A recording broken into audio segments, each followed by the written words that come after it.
Welcome back to the Lakshmi Education channel. So students, last video lo manam trigonometry konni concepts varaku complete cheskunnam. So last video lo aithe manamu like trigonometric identities ante entivi completely prove cheskunnam అయిపోయినాయి అవునా. ఈ రోజు వీడియోలో మనం ఒక కొత్త concept discuss చేయబోతున్నాం. So ఆ కాన్సెప్ట్ పేరే క్వాడ్రాంట్ యాంగిల్స్. అసలు క్వాడ్రాంట్ యాంగిల్స్ అంటే మీకు పేరు చాలా కొత్తగా అనిపిస్తుంది కదా. సో క్వాడ్రాంట్ యాంగిల్స్ అంటే యాంగిల్స్ అంటే తెలుసు, క్వాడ్రాంట్ అంటే ఏంటి? క్వాడ్రాంట్ అంటే నథింగ్ బట్ 4 అని అర్థం. అంటే నథింగ్ బట్ ఇది ఒక కంప్లీట్ సర్కిల్ అని అనుకుందాం. అంటే మాక్సిమం గా ఇది ఒక సర్కిల్, ఓకేనా స్టూడెంట్స్? ఈ యొక్క సర్కిల్ అనేది 360 డిగ్రీస్ ఉంటుంది కంప్లీట్ గా, అవునా? ఈ యొక్క 360 4 పార్ట్స్ గా డివైడ్ చేద్దాం. సో వీటిని క్వాడ్రాంట్స్ అని అంటాం, అవునా? 0 డిగ్రీ నుంచి 90 డిగ్రీ మధ్యలో ఉన్నది ఫస్ట్ క్వాడ్రాంట్, 90 డిగ్రీ నుంచి 180 మధ్యలో ఉన్నది సెకండ్ క్వాడ్రాంట్, 180 నుంచి 270 మధ్యలో ఉన్నది థర్డ్ క్వాడ్రాంట్, అండ్ 270 నుంచి 360 డిగ్రీస్ మధ్యలో ఉన్నది ఫోర్త్ క్వాడ్రాంట్. సో కంప్లీట్ గా ఎన్ని క్వాడ్రాంట్స్ ఉన్నాయి? 4 క్వాడ్రాంట్స్ ఉన్నాయి. 0 to 90 డిగ్రీస్ మధ్యలో ఫస్ట్ క్వాడ్రాంట్ అంటాం, 90 డిగ్రీస్ టు 180 మధ్యలో సెకండ్ క్వాడ్రాంట్ అంటాం, 180 నుంచి 270 మధ్యలో థర్డ్ క్వాడ్రాంట్ అంటాం, అండ్ 270 నుంచి 360 మధ్యలో ఫోర్త్ క్వాడ్రాంట్ అంటాం. సో కంప్లీట్లీ ఎన్ని క్వాడ్రాంట్స్ ఉన్నాయి? 4 క్వాడ్రాంట్స్ ఉన్నాయి అన్నమాట. అసలు ఈ క్వాడ్రాంట్స్ అనేటివి ఎందుకు మన ట్రిగ్నోమెట్రీలో ఎక్కడ ఉపయోగపడతాయి? అసలు ట్రిగ్నోమెట్రీలో వీటి యొక్క యూజ్ ఎక్కడ ఉంది? సో ఇది మీకు డౌట్ రావచ్చు. సో నేను మీకు ఈజీగా ఎక్స్ప్లెయిన్ చేశాను అసలు ఎందుకు ఇవి ఉపయోగపడతాయి, ఎందుకని, అవునా? యాక్చువల్గా 4 క్వాడ్రాంట్స్ అనేవి తెలుసుకున్నాం, అవునా? 0 to 90, 90 to 180, 180 to 270, 270 to 360. వీటి మధ్యలో మీకు ఇంకొక చిన్న కాన్సెప్ట్ ఎక్స్ప్లెయిన్ చేస్తాను. ఇక్కడ 90 మైనస్ తీటా తీసుకుంటాం, ఇక్కడ 90 plus theta and 180 minus theta, ఇక్కడ 180 plus theta and 270 minus theta, ఇక్కడ 270 plus theta and 360 minus theta, అవునా? సో మీకు డౌట్ రావచ్చు ఎందుకని ఇక్కడ 90 మైనస్ theta ఇవన్నీ తీసుకోండు. ఎందుకంటే ఏదైనా ఒక యాంగిల్ 0 నుంచి 90 మధ్యలో ఉంది కదా. సో 0 నుంచి 90 మధ్యలో ఏ యాంగిల్ కావాలన్నా 90 లోకి ఎన్ని బీటా తీసేస్తే వచ్చేస్తుంది. కాబట్టి దీన్ని 90 మైనస్ టీటా. ఇక్కడ ఏదైనా ఒక యాంగిల్ 90 కంటే ఎక్కువగా ఉంటుంది కదా, అందుకే 90 ప్లస్ టీటా. 180 కంటే తక్కువగా ఉంటుంది కదా, అందుకని 180 minus theta. So 90 plus theta, 180 minus theta. ఇక్కడ 180 కంటే ఎక్కువగా ఉంది, 270 కంటే తక్కువగా ఉంది, అందుకని 180 plus theta and 270 minus theta. And fourth quadrant లో 270 కంటే ఎక్కువగా ఉంది, 360 కంటే తక్కువగా ఉంది. సో 270 కంటే ఎక్కువగా ఉంది కాబట్టి 270 ప్లస్ టీటా అండ్ 360 కంటే తక్కువగా ఉంది కాబట్టి 360 మైనస్ టీటా. సో కంప్లీట్లీ 4 క్వాడ్రాంట్స్ ఉంటాయి, ఇది మనం తెలుసుకున్నాం. 4 క్వాడ్రాంట్స్ లో ఇది 90 మైనస్ టీటా, సెకండ్ దాంట్లో 90 plus theta 180 minus theta, third quadrant లో 180 plus theta 270 minus theta, fourth quadrant లో 270 plus theta 360 minus theta. So ఇవి వాల్యూస్ అన్నమాట. ఈ వాల్యూస్ ని ఉపయోగిస్తాము. బట్ ఈ వాల్యూస్ ని ట్రిగ్నోమెట్రీలో ఎక్కడ ఉపయోగిస్తామో దాన్ని తెలుసుకునే కంటే ముందు మీకు ఒక చిన్న సెంటెన్స్ చెప్తా. సో అది చూస్తే మీకు చాలా ఫన్నీగా అనిపిస్తుంది.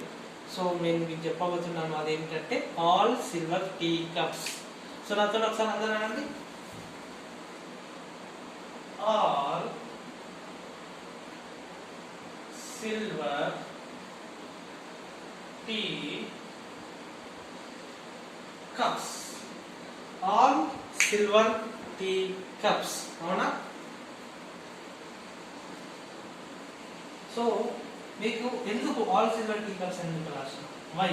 Why I have written all silver tea cups? దీనికి ట్రిగ్నోమెట్రీ చాప్టర్ కి సంబంధం ఏమి? ఇది మీ డౌట్ రావచ్చు. All silver tea cups actually మేము ఇంటర్లో చదువుకునేటప్పుడు మాకు చందు సార్ అని ఉండేది. అతను మాకు ఈజీ వేలో ఎక్స్ప్లెయిన్ చేయడానికి ఈ ట్రిక్ చెప్పాడు. అదే ట్రిక్ నేను మీకు ఈజీగా అర్థం అవ్వడానికి యూజ్ చేస్తున్నాను. సో ఫస్ట్ క్వాడ్రాంట్ లో ఆల్, సెకండ్ క్వాడ్రాంట్ లో సిల్వర్, థర్డ్ క్వాడ్రాంట్ లో టీ అండ్ ఫోర్త్ క్వాడ్రంట్లో కప్స్ అట్లా అనమాట. దట్ ఈస్ నథింగ్ బట్ నువ్వు సైన్ థీటా అనేది తీసుకుంటావు. థీటా ప్లేస్లో లైక్ 90 మైనస్ థీటా, లైక్ కాస్ట్లో కాస్ 90 మైనస్ థీటా, ఇట్లా కంప్లీట్ ట్రిగ్నోమెట్రిక్ వాల్యూస్ తీసుకుంటావు కదా. థీటా ప్లేస్లో 90 మైనస్ థీటా సబ్స్టిట్యూట్ చేస్తావు కదా.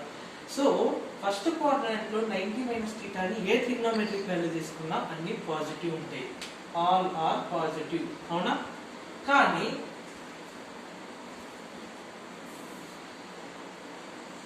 సెకండ్ క్వాడ్రంట్లో మాత్రం sine theta and cosec theta ఈ రెండు మాత్రమే పాజిటివ్ ఉంటాయి. మిగతా వాల్యూస్ అన్ని like cos theta, tan theta, cot theta ఇవన్నీ కూడా నెగటివ్ ఉంటాయి అన్నమాట, అవునా? ఫస్ట్ క్వాడ్రంట్లో ఏ వాల్యూస్ తీసుకున్నా, ఏ ట్రిగ్నోమెట్రిక్ వాల్యూస్ తీసుకున్నా అన్ని పాజిటివ్ ఉంటాయి. సెకండ్ క్వాడ్రంట్లో సైన్ థీటా, కొసెక్ థీటా ఈ రెండు మాత్రమే పాజిటివ్ ఉంటాయి, మిగతావన్నీ నెగటివ్ ఉంటాయి.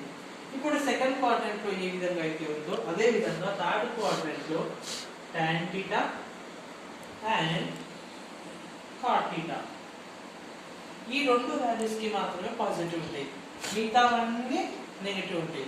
ఇప్పుడు సెకండ్ క్వాడ్రంట్లో sine theta, cosec theta and third క్వాడ్రంట్లో టాన్ థీటా, కాట్ థీటా ఏ విధంగా అయితే ఉందో అదే విధంగా ఫోర్త్ క్వాడ్రంట్లో sec theta and cos theta అట్లా అన్నమాట.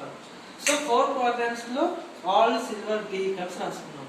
ఫస్ట్ క్వాడ్రంట్ వాల్యూ నువ్వు తీసుకుపోయి ఏ ట్రిగ్నోమెట్రిక్ రేషియోలో లైక్ ఆ వాల్యూలో సబ్స్టిట్యూట్ చేసినా అవన్నిటికి మనకు వాల్యూస్ పాజిటివ్ లోనే వస్తాయి. కానీ second quadrant like 90 plus theta, 180 minus theta తీసుకున్నప్పుడు sine theta, cosec theta values మాత్రమే పాజిటివ్ వస్తాయి, మిగతావన్నీ నెగిటివ్ వస్తాయి. 180 plus theta, 270 minus theta third quadrant లో మాత్రం టాన్ థీటా, కాట్ థీటా మాత్రమే పాజిటివ్ వస్తాయి, మిగతావన్నీ నెగిటివ్ వస్తాయి. అదే fourth quadrant 270 plus theta, 360 minus థీటాలో సెక్ థీటా, కాస్ థీటా మాత్రమే పాజిటివ్ వస్తాయి, మిగతావన్నీ నెగిటివ్ వస్తాయి అన్నమాట, అవునా? మీకు అర్థమైనట్టుంది. ఇది చిన్న కాన్సెప్ట్ అన్నమాట. సో ఈ కాన్సెప్ట్ అనేది అయితే మీకు చెప్పాను, లైక్ 4 క్వాడ్రంట్స్ ఉంటాయి. ఫస్ట్ క్వాడ్రంట్, సెకండ్ క్వాడ్రంట్ లో ఏ వాల్యూస్ అనేవి లిమిట్ ఉంటాయి, అండ్ సెకండ్ క్వాడ్రంట్ లో ఏ వాల్యూస్ పాజిటివ్ వస్తాయి, థర్డ్ లో ఏమొస్తాయి లైక్ టాన్, కాట్, ఫోర్త్ లో ఏమొస్తాయి like sec, cos theta. So మీకు అర్థమై ఉండొచ్చు. బట్ వీటిని ట్రిగ్నోమెట్రీలో ఎక్కడ ఉపయోగిస్తాం, సో వీటిని ఏ విధంగా యూజ్ చేస్తాం అది మీకు నేను ఎక్స్ప్లెయిన్ చేస్తున్నాను. సో స్టే ట్యూన్, ఓకేనా? మీకు నేను ఒక ట్రిగ్నోమెట్రిక్ వాల్యూస్ ని లైవ్ గా రాసి ఒకవేళ ఎక్స్ప్లెయిన్ చేస్తే మీకు కూడా ఒక ఐడియా వస్తుంది. ఓకే, ఈ విధంగా ట్రిగ్నోమెట్రీ యూజ్ చేయొచ్చు, ఈ విధంగా ఈ వాల్యూస్ ని మనం ఈజీగా గుర్తు పెట్టుకోవచ్చు అని. సో మీకు నేను ఎక్స్ప్లెయిన్ చేస్తున్నా. సో ఫస్ట్ క్వాడ్రంట్ తీసుకున్నాం, ఓకేనా?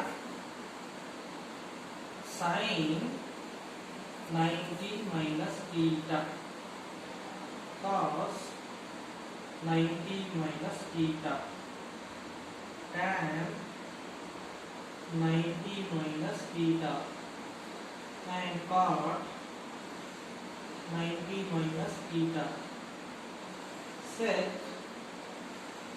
90 minus theta and cosec 90 minus theta. ఇట్లా